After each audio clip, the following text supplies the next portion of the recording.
Hello there. How are you? I hope you are very well. I'm very well today, and I am looking forward to a little bit more fireside reading. We have been doing fireside reading since the start of the lockdown, and we've read many books, and if you'd like to check them out, please go to the YouTube channel Fireside Reading. Alternatively, you can watch them live at 5 o'clock every day Pacific time on Instagram at Fireside Reading. And today we're going to continue with Pride and Prejudice by Jane Austen. I have really been enjoying this book. I hope you have too. We've been going up and down between Elizabeth and Mr. Darcy. He seems to have always rather liked her, but he seems like a strange character. Initially, he was very aloof, very proud, and she, because of that, was prejudiced. Now it seems that by accident they met at his house, and he doesn't seem quite the same way. Well, he's invited Elizabeth to come and meet his sister. And that is where we pick up. Welcome to a fireside reading of Pride and Prejudice by Jane Austen, chapter 44. Elizabeth had settled it that Mr. Darcy would bring his sister to visit her the very day after her reaching Pemberley, and was consequently resolved not to be out of sight of the inn the whole of that morning. But her conclusion was false, for on the very morning after their arrival at Lambton, these visitors came. They had been walking about the place with some of their new friends, and were just returning to the inn to dress themselves for dining with the same family, when the sound of a carriage drew them to a window, and they saw a gentleman and a lady in a curricle driving up the street. Elizabeth, immediately recognizing the livery, guessed what it meant, and imparted no small degree of her surprise to her relations by acquainting them with the honor which she expected. Her uncle and aunt were all amazed, and the embarrassment of her manner as she spoke, joined to the circumstance itself, and many of the circumstances of the preceding day, opened to them a new idea on the business. Nothing had ever suggested it before, but they felt that there was no other way of accounting for such attentions from such a quarter than by supposing a partiality for their niece. While these newly born notions were passing in their heads, the perturbation of Elizabeth's feelings was at every moment increasing. She was quite amazed at her own discomposure, but amongst other causes of disquiet, she dreaded lest the partiality of the brother should have said too much in her favor, and more than commonly anxious to please, she naturally suspected that every power of pleasing would fail her. She retreated from the window, fearful of being seen, and as she walked up and down the room, endeavoring to compose herself, saw such looks of inquiring surprise in her uncle and aunt as made everything worse. Miss Darcy and her brother appeared, and this formidable introduction took place. With astonishment did Elizabeth see that her new acquaintance was at least as much embarrassed as herself. Since her being at Lambton, she had heard that Miss Darcy was exceedingly proud, but the observation of a very few minutes convinced her that she was only exceedingly shy. She found it difficult to obtain even a word from her beyond a monosyllable. Miss Darcy was tall and on a larger scale than Elizabeth, and though little more than 16, her figure was formed and her appearance womanly and graceful. She was less handsome than her brother, but there was sense and good humor in her face, and her manners were perfectly unassuming and gentle. Elizabeth, who had expected to find in her as acute and unembarrassed an observer as ever Mr. Darcy had been, was much relieved by discerning such different feelings. They had not long been together before Mr. Darcy told her that Bingley was also coming to wait on her, and she had barely time to express her satisfaction and prepare for such a visitor when Bingley's quick step was heard on the stairs, and in a moment he entered the room. All Elizabeth's anger against him had been long done away, but had she still felt any, it could hardly have stood its ground against the unaffected cordiality with which he expressed himself on seeing her again. He inquired in a friendly though general way after her family, and looked and spoke with the same good-humoured ease that he had ever done. To Mr. and Mrs. Gardiner he was scarcely a less interesting personage than to herself. They had long wished to see him. The whole party before them indeed excited a lively attention. The suspicions which had just arisen of Mr. Darcy and their niece directed their observation towards each with an earnest though guarded inquiry, and they soon drew from those inquiries the full conviction that one of them at least knew what it was to love. Of the ladies' sensations they remained a little in doubt, but that the gentleman was overflowing with admiration was evident enough. Elizabeth, on her side, had much to do. She wanted to ascertain the feelings of each of her visitors. She wanted to compose her own and to make herself agreeable to all, and in the latter object, where she feared most to fail, she was most sure of success, for those to whom she endeavoured to give pleasure were prepossessed in her favour. Bingley was ready, Georgiana was eager, and Darcy determined to be pleased. In seeing Bingley, her thoughts naturally flew to her sister, and oh, how ardently did she long to know whether any of his were directed in a like manner. Sometimes she could fancy that he talked less than on former occasions, and once or twice pleased herself with the notion that as he looked at her, he was trying to trace a resemblance. But though this might be imaginary, she could not be deceived as to his behaviour to Miss Darcy, who had been set up as a rival to Jane. No look appeared on either side that spoke particular regard. Nothing occurred between them that could justify the hopes of his sister. On this point she was soon satisfied, and 2 or 3 little circumstances occurred ere they parted, which in her anxious interpretation denoted a recollection of Jane not untinctured by tenderness, and a wish of saying more than might lead to the mention of her had he dared. He observed to her at a moment when the others were talking together, and in a tone which had something of real regret, that it was a very long time since he had had the pleasure of seeing her. And before she could reply, he added, "It is above 8 months.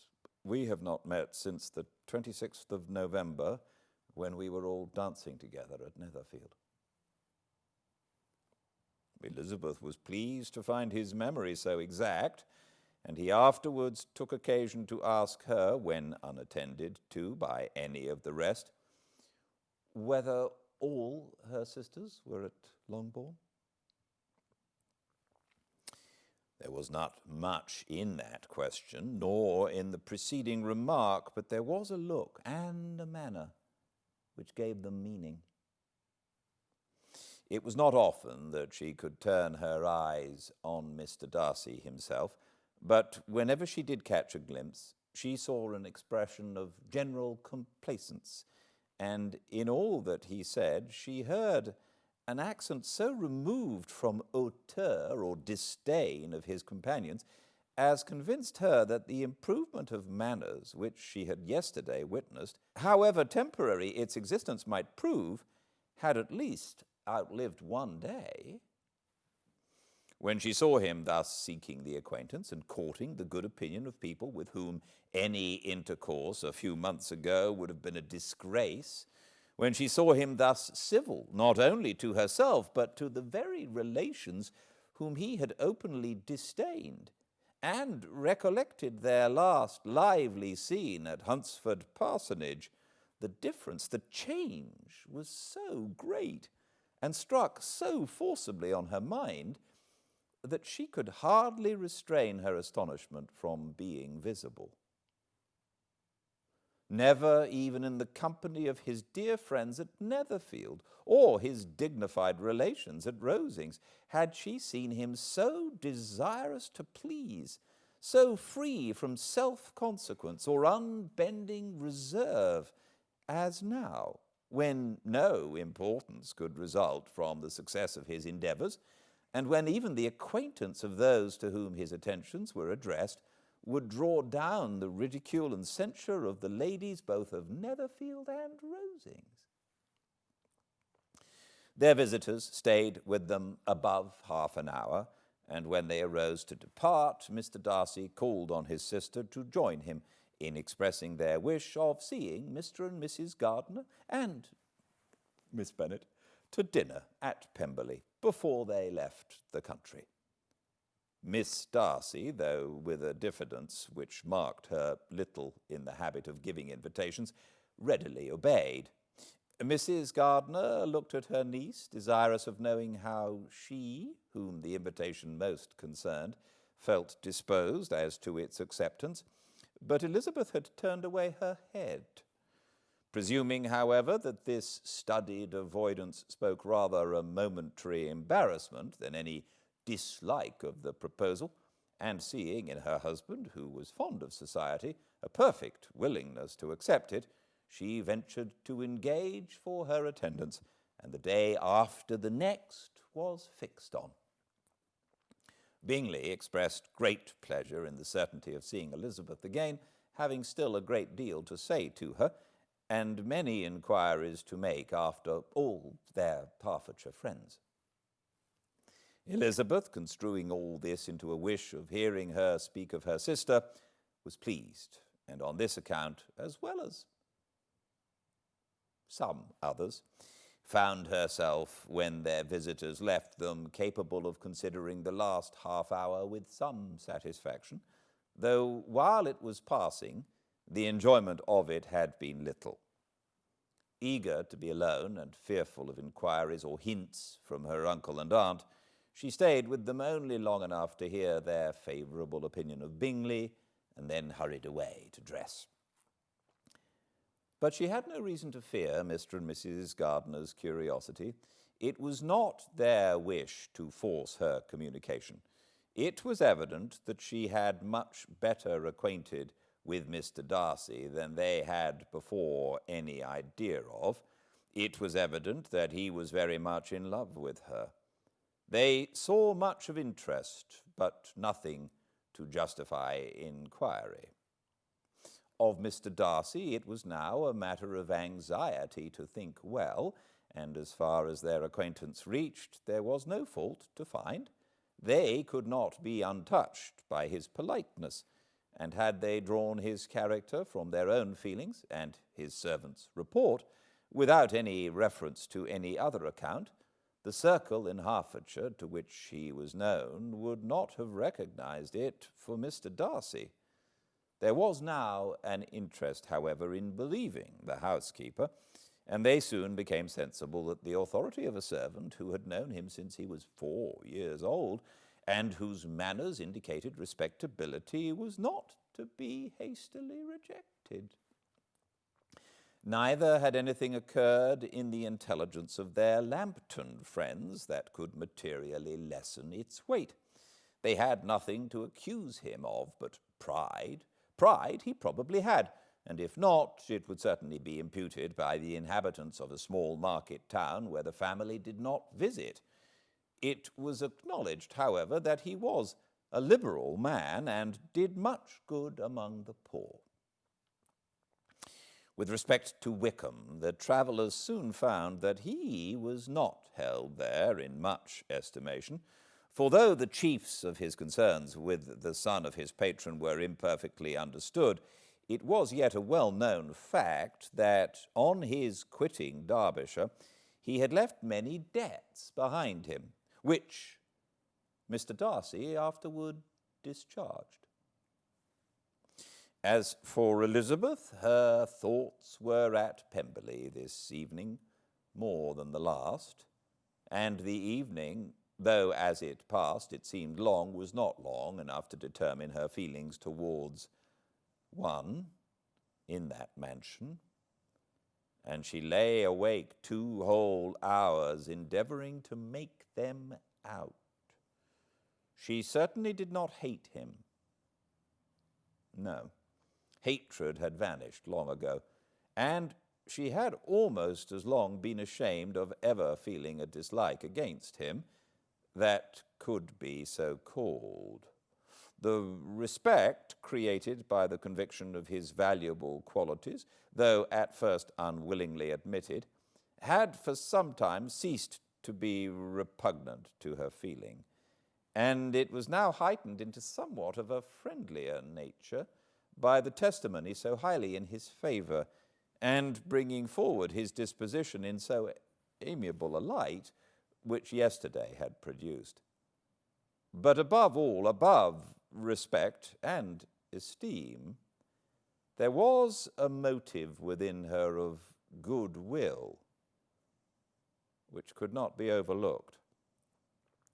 It was gratitude not merely for having once loved her, but for loving her still well enough to forgive all the petulance and acrimony of her manner in rejecting him, and all the unjust accusations accompanying her rejection.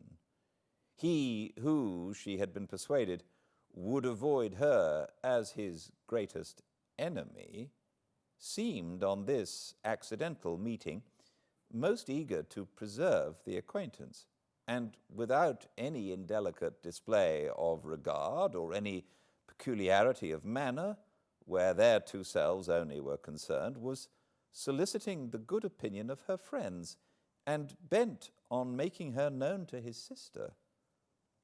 Such a change in a man of so much pride, exciting not only astonishment but gratitude, for to love, ardent love, it must be attributed. And as such, its impression on her was of a sort to be encouraged, and as by no means unpleasing, though it could not be exactly defined. She respected, she esteemed, she was grateful to him, she felt a real interest in his welfare, and she only wanted to know how far she wished that welfare to depend upon herself, and how far it would be for the happiness of both that she should employ the power which her fancy told her she still possessed, of bringing on her the renewal of his addresses. It had been settled in the evening between the aunt and the niece that such a striking civility as Miss Darcy's in coming to see them on the very day of her arrival at Pemberley, for she had reached it only to a late breakfast, ought to be imitated, though it could not be equalled by some exertion of politeness on their side, and consequently that it would be highly expedient to wait on her at Pemberley the following morning. They were therefore to go. Elizabeth was pleased, though when she asked herself the reason, she had very little to say in reply. Mr. Gardiner left them soon after breakfast. The fishing scheme had been renewed the day before, and a positive engagement made of his meeting some of the gentlemen at Pemberley before noon. Chapter 45. Convinced, as Elizabeth now was, that Miss Bingley's dislike of her had originated in jealousy, she could not help feeling how unwelcome her appearance at Pemberley must be to her, and was curious to know with how much civility on that lady's side the acquaintance would now be renewed. On reaching the house, they were shown through the hall into the saloon, whose northern aspect rendered it delightful in the summer. Its windows, opening to the ground, admitted a most refreshing view of the high woody hills behind the house, and of the beautiful oaks and Spanish chestnuts which were scattered over the intermediate lawn. In this house they were received by Miss Darcy, who was sitting there with Mrs. Hunt and Miss Bingley, and the lady with whom she lived in London. Georgiana's reception of them was very civil, but attended with all the embarrassment which, though proceeding from shyness and the fear of doing wrong, would easily give to those who felt themselves inferior the belief of her being proud and reserved. Mrs. Gardiner and her niece, however, did her justice and pitied her.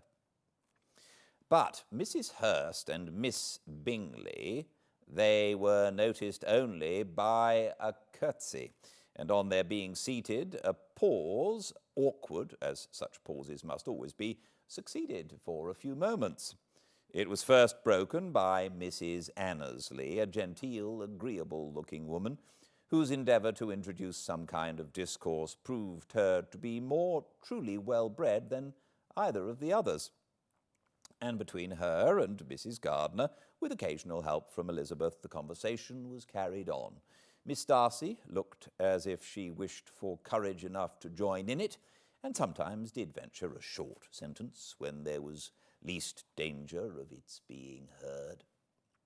Elizabeth soon saw that she was herself closely watched by Miss Bingley, and that she could not speak a word, especially to Miss Darcy, without calling her attention. This observation would not have prevented her from trying to talk to the latter, had they not been seated at an inconvenient distance. But she was not sorry to be spared the necessity of saying much. Her own thoughts were employing her. She expected every moment that some of the gentlemen would enter the room. She wished, she feared, that the master of the house might be amongst them, and whether she wished or feared it most, she could scarcely determine. After sitting in this manner a quarter of an hour without hearing Miss Bingley's voice, Elizabeth was roused by receiving from her a cold inquiry after the health of her family. She answered with equal indifference and brevity, and the other said no more. The next variation which their visit afforded was produced by the entrance of servants with cold meat, cake, and a variety of all the finest fruits in season, but this did not take place till after many a significant look and smile from Mrs. Annesley to Miss Darcy had been given to remind her of her post. There was now employment for the whole party, for though they could not all talk, they could all eat, and the beautiful pyramids of grapes, nectarines, and peaches soon collected them round the table. While thus engaged, Elizabeth had a fair opportunity of deciding whether she most feared or wished for the appearance of Mr. Darcy by the feelings which prevailed on his entering the room. And then, though but a moment before she had believed her wishes to predominate, she began to regret that he came. He had been some time with Mr. Gardiner, who, with 2 or 3 other gentlemen from the house, was engaged by the river, and had left him only on learning that the ladies of the family intended to visit to Georgiana that morning. No sooner did he appear than Elizabeth wisely resolved to be perfectly easy and unembarrassed, a resolution the more necessary to be made, but perhaps not the more easily kept, because she saw that the suspicions of the whole party were awakened against them, and that there was scarcely an eye which did not watch his behaviour when he first came into the room. In no countenance was attentive curiosity so strongly marked as in Miss Bingley's. In spite of the smiles which overspread her face whenever she spoke to one of its objects, for jealousy had not yet made her desperate, and her attentions to Mr. Darcy were by no means over. Miss Darcy, on her brother's entrance, exerted herself much more to talk, and Elizabeth saw that he was anxious for his sister and herself to get acquainted, and forwarded as much as possible every attempt at conversation on either side. Miss Bingley saw all this likewise, and in the imprudence of anger took the first opportunity of saying, with sneering civility, "Pray, Miss Eliza, are not the shire militia removed from Meryton? They must be a great loss to your family." In Darcy's presence she dared not mention Wickham's name, but Elizabeth instantly comprehended that he was uppermost in her thoughts, and the various recollections connected with him gave her a moment's distress, but exerting herself vigorously to repel the ill-natured attack, she presently answered the question in a tolerably detached tone. While she spoke, an involuntary glance showed her Darcy, with a heightened complexion, earnestly looking at her, and his sister, overcome with confusion and unable to lift up her eyes. Had Miss Bingley known what pain she was then giving her beloved friend, she undoubtedly would have refrained from the hint, but she had merely intended to discompose Elizabeth by bringing forward the idea of a man to whom she believed her partial, to make her betray a sensibility which might injure her in Darcy's opinion, and perhaps to remind the latter of all the follies and absurdities by which some part of her family were connected with the core. Not a syllable had ever reached her of Miss Darcy's meditated elopement. To no creature had it been revealed where secrecy was possible, except to Elizabeth. And from all Bingley's connections, her brother was particularly anxious to conceal it, from the very wish which Elizabeth had long ago attributed to him of their becoming hereafter her own. He had certainly formed such a plan, and without meaning that it should affect his endeavour to separate him from Miss Bennett, it is probable that it might add something to his lively concern for the welfare of his friend. Elizabeth's collected behaviour, however, soon quieted his emotion, and as Miss Bingley, vexed and disappointed, dared not approach nearer to Wickham, Georgiana also recovered in time, though not enough to be able to speak any more. Her brother, whose eye she feared to meet, scarcely recollected her interest in the affair, and the very circumstance which had been designed to turn his thoughts from Elizabeth seemed to have fixed them on her more and more cheerfully. Their visit did not continue long after the question and answer above mentioned, and while Mr. Darcy was attending them to their carriage, Miss Bingley was venting her feelings in criticisms on Elizabeth's person, behaviour, and dress. But Georgiana would not join her. Her brother's recommendation was enough to ensure her favour. His judgment could not err. And he had spoken in such terms of Elizabeth as to leave Georgiana without the power of finding her otherwise than lovely and amiable. When Darcy returned to the saloon, Miss Bingley could not help repeating to him some part of what she had been saying to his sister.